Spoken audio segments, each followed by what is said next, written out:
रमजान मुबारक का चांद देखने के लिए मरकजी रोयत हिलाल कमेटी का इजलास आज पेशावर में होगा। चेयरमैन कमेटी मौलाना अब्दुल खमीर आज़ाद सदारत करेंगे। इजलास में मरकजी और जोनल रोयत हिलाल कमेटी पेशावर के मेंबरान, वजारत मजहबी उमूर और साइंस पार्क व मौसमियात के हुकाम शरीक होंगे। मरकजी कमेटी शहादत मौसूल होने पर चांद की रोयत का ऐलान करेगी। महकमे मौसमियात के मुताबिक मुल्क के बेशतर हिस्सों में मौसम साफ या जुज़वी तौर पर अबुलआलूद रहने का इम्कान है।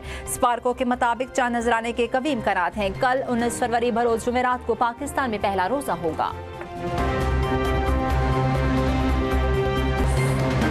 साबिक वज़ीर आज़म मियां नवाज शरीफ और वज़ीर पंजाब मरियम नवाज का मरीमाल करोड़ का दौरा। नवाज शरीफ गाड़ी से उतरकर कारकुनों और आवाम में घुल मिल गए। लोगों की साबिक वज़ीर आज़म के हक में नारेबाजी।